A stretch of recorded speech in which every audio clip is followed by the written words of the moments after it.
Hey, what's going on, guys? Welcome into episode 7 of the Evan Parker Coaches Show. I got a special guest with me today. I got a few player updates that I'm going to get into. I got a few questions that some people have asked me that we will get into towards the end of the segment. But today I am very happy to be joined with the newly hired head coach of the Ogden Jets, Jeramy Hunt-Loveless. Jeramy was previously the defensive coordinator, the special teams coordinator, and the education support specialist for the Ogden Jets. He was also an all-conference linebacker at Utah State, and I'm very happy to be joined with him. How you doing, my man? I'm great, thank you. Thank you so much for joining me today. So, my pleasure. Let's get a little bit of background on you. I'll let you explain, and then I got a few questions for you regarding the team and kind of the template of your season and the players that you have and stuff like that. So give us a little bit of background on yourself. I grew up locally in Davis and Weber County. Played the local WFFL league as a kid, and about fourth grade I started. We won a state championship at Clearfield High School and made All-American those years for Coach Randy Johnson. And then from there up to Utah State, where had a great career. We won 3 championships and played in 2 bowl games and made All-Conference, and it was a great ride. Very nice. So, pretty much been in northern Utah my entire life. Cool, man. That's what makes this opportunity with the Jets pretty neat, because it just brings me home. Yeah, absolutely. What years roughly were you in high school and college? We won 92 is when we won state at Clearfield High, and then 93 through 97 at Utah State. Cool, man. So let's talk about this. I've spoke to Jamie Martin before, but I just want to refresh some of the people that are going to be watching this about the template of what the Ogden Jets are. I know kind of what your guys' goal in terms of helping the development side of things with players, but let's talk kind of age group and what you guys ultimately want to do with guys that are on your roster. So we're basically post high school prep and junior college. So, we have a gap year for guys coming right out of high school to where they can play without starting their NCAA clock. Mm-hmm. And so it's really good for the rural schools because they aren't recruited, or maybe they played for a big school or played out of position like me. I was an offense and defensive lineman my junior and senior year of high school, but I get to Utah State and I was made a strong safety, and then eventually land at linebacker. Sure. And so as a gap year would have been really neat for me. I could have went in and did the gap year, and then had a chance to go to a big P5 school, Nebraska, whatever, back in the day, someplace really big. Even though Utah State's a great FBS program, and it's my home and I love it, but what I'm trying to say is it creates a bigger opportunity than you had coming out of high school. And then after that, they can evaluate their 4-year offers and see what makes sense for them. And if not, stay and do their JUCO years, their freshman and sophomore years, then finish with their associate's degree or their tech or trade cert. And then at that point, go to a 4-year program or start their apprenticeship. Sure. So one thing, all of the athletics and stuff is very intriguing to me. And, you obviously have a great resume as an athlete and stuff like that. But the educational support thing is something that really kind of caught my attention because, I played at Utah Tech, formerly Dixie State, and the education side of stuff is so big. And so what is your focus in terms of working with guys, which, by the way, just speaking to, athletes that are going to be going into college or are now in college? You are a student athlete. Mm-hmm. Student comes first, and the school part of it is very important. So do you put a high emphasis on what guys are doing in the classroom and their focus in there? We're very real with them as they come in, what they have to achieve. For example, if you want to get into BYU these days as a JUCO player, it's about a 3.8 GPA. Sure. They're pretty even with Stanford now as far as academic eligibility. Weber State, our own here in Ogden, is really improved. Their team GPA was a 3.2 average, and they had 40 players over a 3.5. Wow. And so if a player does not fit that culture, they're not going to get recruited and picked up by that school. Definitely. So even though NCAA's requirements at 2.3, most schools' academic standards are much higher than the minimum for the NCAA. Definitely. Well, and I mean, it's invaluable to have that infrastructure of making sure that your education is there, because sports are only going to last so long. And going back to get my master's degree and stuff like that was that foundation was built on learning how to be a student athlete, because it certainly is going to teach you some time management and discipline, because those are some long days sometimes, class and study hall, and then well, and that's working a job too at the same time, and junior college is not free. Sure. It's a partial scholarship situation. So, and it's a segment of it. You're not able to really use fast before. So it's truly networking, sponsorships, or sweat labor that they're using to pay. Sure. So let's talk about the template of your season a little bit. When does your season start? What is the length of your season? 10 weeks. Okay. Typical football season in the fall. August is when games normally start. Hope maybe a bowl game if we played well enough and got ranked high enough up. But it's a 10 game season. Cool, man. Let's talk about this, because I was a pitching coach before I got the managing job, and I know how invaluable it was to have to be a part of the main preparation and everything to eventually be the guy. Mm-hmm. But how do you feel about being the guy in charge now?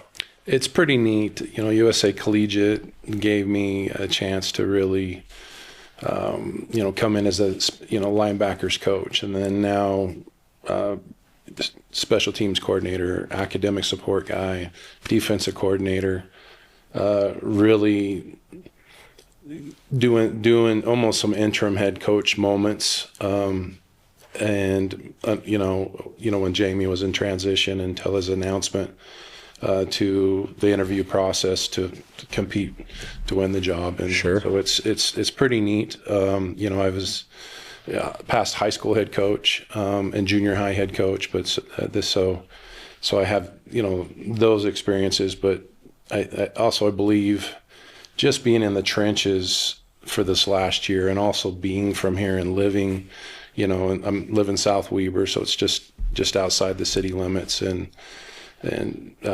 being from here and connected to the community. So I think those are things that are really going to be able to help me succeed. Sure. I think it really helps me understand the job, what the needs of the job, and the challenges of the job. Sure.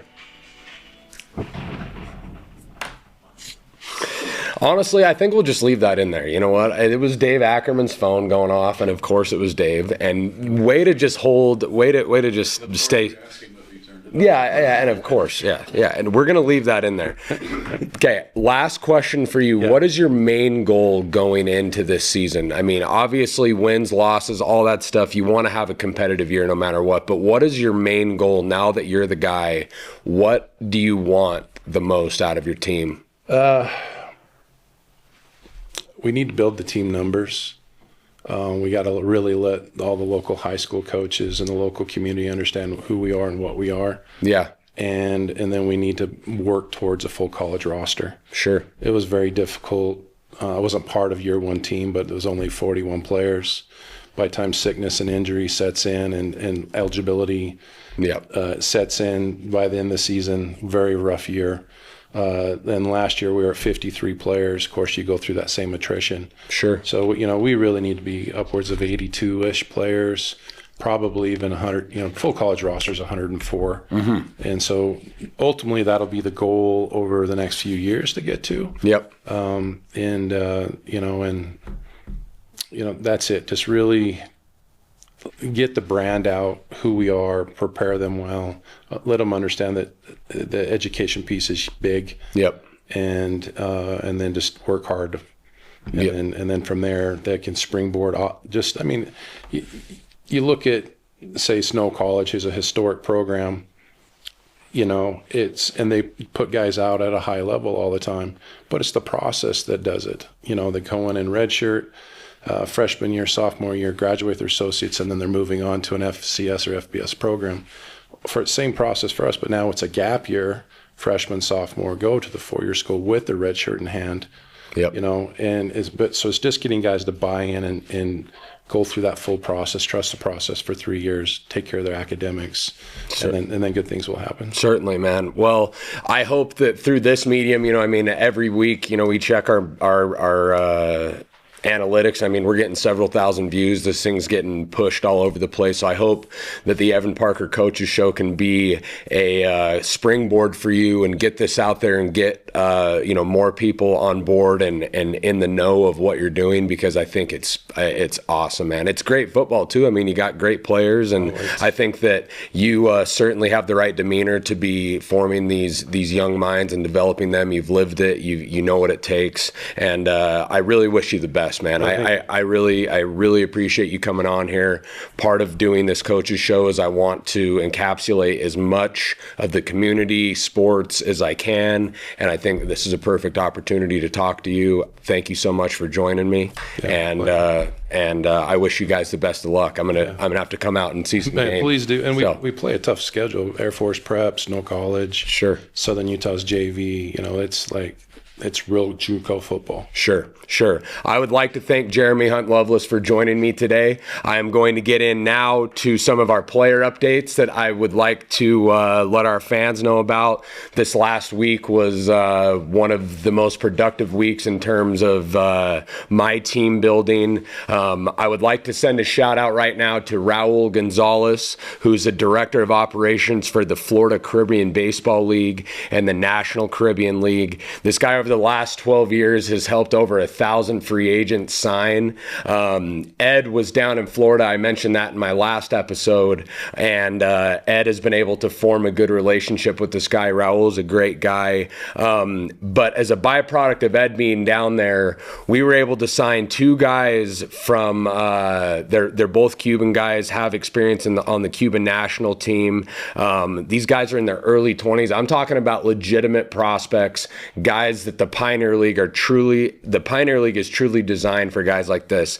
So we signed Michael Perez, who's an outfielder. He has had experience in the LMB before. I think that this guy legitimately is a 5-tool player. He's young. He's going to need to get the at-bats. He's going to have to come in here and sharpen his teeth just like every guy in pro ball does.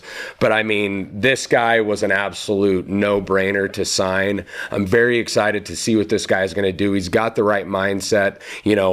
Going back to hiring Dennis, who is our pitching coach, he's bilingual and he's going to be able to help me with these guys. These guys obviously understand English and have been in the United States for some time now, but that's going to be huge in my communication with them. But Michael Perez is the first guy.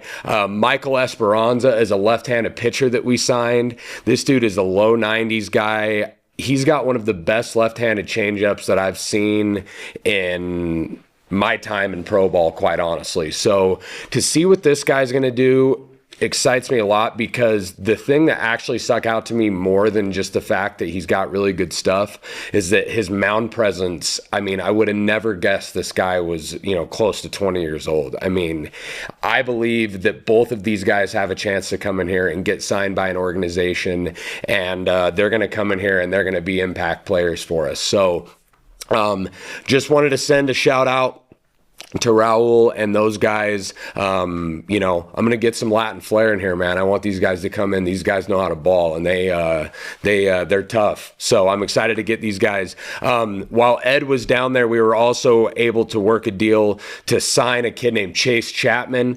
Chase, I saw down at Nick Belmonte's Florida minor league camp. This dude is a polished left-handed guy, 92, 94. I can see this guy penciling straight into our rotation. So I mean, you want to talk about having a good week. I kind of feel like some pieces fell into place for us. So really excited to add these guys. They're going to come into spring and push the pack. And quite honestly, I expect all three of these guys to be on my squad when we break camp May 20th. So we have 55 days until our guys report. It's crazy how fast. I can hear Trevor over there just kind of already got the wheels spinning thinking about all of our guys coming in. Next week for episode 8, I'm going to have our metric and stats girl, Hannah, come in here. She's a big help for us. She really knows that side of it and the analysis and the stuff that I need and the reports that I need to be able to get our guys ready to play. I just wanted to remind people that we are exactly 1 month away from the Arizona Pioneer League tryout. So all the people that are hitting me up, players, stuff like that, that is where you need to go. It gives 11 other teams a chance to sign you. So please go to the Pioneer League website and sign up for that. I've had some people ask me about team gear, okay? If you want shirts, if you want hats, go to ogdenraptors.com. No dash, ogdenraptors.com. That's the best place to get that stuff. And then obviously during the season, souvenir stands will have all of our stuff available. So get on there and do that, okay? So, hey, again, thank you so much for joining me. Yeah. Great episode today. Kev, thank you very much. Dave, thank you for letting the phone go off during, got to keep things light around here. And until next week for episode 8, Evan Parker Coaches Show, I love you guys, and go Raptors.